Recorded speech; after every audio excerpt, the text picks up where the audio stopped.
प्रेमधन के सभी दर्शकों को अविनाशी आनंद का पुनः प्रणाम। आज हम जिस प्रश्न पर चर्चा करेंगे वो है कि आज के इस वर्तमान युग में मनुष्य शांत कैसे हो सके, वह शांति को कैसे उपलब्ध हो सके। हम जानते हैं किसी भी मंजिल को पाने के कुछ चरण होते हैं, उसी प्रकार से शांति को प्राप्त करने के कुछ चरण हैं। पहली बात, जो अशांत होने की जो बुनियादी बात है वो है शांत होने की इच्छा, सुखी होने की इच्छा। ऐसा नहीं है कि हम शांत नहीं हो सकते, ऐसा नहीं है कि हम सुखी नहीं हो सकते, पर क्या हम उसमें ठहर पाते हैं? क्या उन सुखों में हम ठहर पाते हैं? क्यों जीवन एक अशांत मार्ग में चल पड़ता है? क्यों भौतिक उपलब्धियों को प्राप्त करने के बावजूद भी हम जीवन के उस चरम आनंद को प्राप्त नहीं कर पाते? इसका एकमात्र कारण है हमारा मन, क्योंकि मन आपका पथ दृष्टा है। वो आपके पथ को दिखाने वाला एक यंत्र है और उसके अनुसार ही आप अपना व्यवहार बरतते हैं और उसके अनुसार ही आप चलते हैं। क्या आपको अपने मार्गदर्शक पर पूरा भरोसा है कि वह आपको सही मार्ग में ले जा रहा है? क्या आप मानते हैं कि मन चैतन्य की पूर्ण अवस्था का नाम है?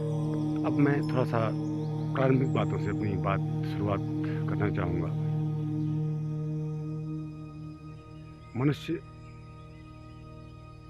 सीखता है बाहर की परिस्थितियों से, बाहर के अनुभवों से, और बाहरी चीज़ें सीखता रहता है और जिनको व्यक्तिगत अनुभव मानता है। लेकिन मनुष्य वह नहीं सीख पाता जो उसे वास्तव में सीखना चाहिए, क्योंकि उसका जो मास्टर है वो मन है। मन से मेरा अर्थ है मस्तिष्क, जो कमांड करता है आपकी बॉडी को, जो कमांड करता है आपके विचारों को, जो कमांड करता है आपके भावों को, और खुद उसके पास जो ज्ञान के स्रोत हैं, आपकी 5 ज्ञानेंद्रियां, जिनसे वह ज्ञान लेता है और उसी अनुरूप वह ज्ञान की व्याख्या आपके समक्ष प्रस्तुत करता है, जिसको आप नितांत सत्य समझते हैं, और उसी के अनुसार आप अपने व्यवहार को भी करते हैं। क्या कभी आपने सोचा कि यही सत्य है या इसके इतर भी कोई सत्य है? मन के द्वारा दिया गया ज्ञान, ज्ञानेंद्रियों से प्राप्त जो भी ज्ञान हमको मिलता है, वह ज्ञान संपूर्ण ज्ञान का 1% भी नहीं होता है, क्योंकि हमारे मन की सीमाएं हैं जो हमारे ज्ञान को सीमित कर देती है। हम असीमित और असीम ज्ञान को प्राप्त नहीं कर पाते हैं, क्योंकि जिस खिड़की से हम देख रहे हैं आकाश को, वो आकाश हमें उस खिड़की के आकार के बराबर ही नजर आता है, जबकि वो असीमित है। अगर आप मन की खिड़की से संसार को देखें तो ये संसार आपको उतना ही नजर आएगा जितना कि उस खिड़की का आकार है।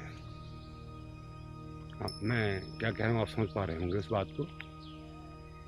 तो सबसे पहला चरण है मन का निरीक्षण करना, और मन का निरीक्षण करने से भी बहुत आधारभूत बात है अपने शरीर की गतिविधियों का निरीक्षण करना, क्योंकि ये बात निश्चित है कि हम केवल शरीर ही नहीं हैं। इस शरीर के अलावा भी हमारा होना बहुत कुछ और है, जो इस मन की पकड़ में नहीं आता। जिस प्रकार से हम इस संसार को देखते हैं, जिन आयामों से हम इस संसार को देखते हैं, जिन स्रोतों से इस संसार को हम देखते हैं, और जो यह दिखाई पड़ता है, सत्य और इसमें बहुत भेद है। तो यदि आपको मन को समझना है तो सबसे पहले अपनी दैनिक दिनचर्या में होश को प्रगाढ़ करें, आप कोई भी दैनंदिन के कार्य करते हैं उसमें अपना होश बनाए रखें। देखें कि यह काम हो रहा है, आप उसके साक्षी बने, उसके दृष्टा बने और वह आपकी विस्मृति में ना हो। हर काम आपके होश हो हवास में हो, हर एक पल आपका होश से गुजरे।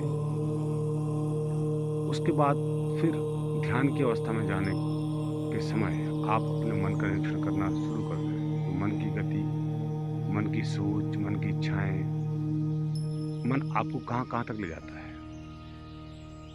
तो जब आप मन को भली भांति समझ लेंगे तब आपको दिखाई पड़ेगा, ये बात ख्याल में आएगी कि मन जो हमें ज्ञान देता है वो अक्षरशः सत्य नहीं है,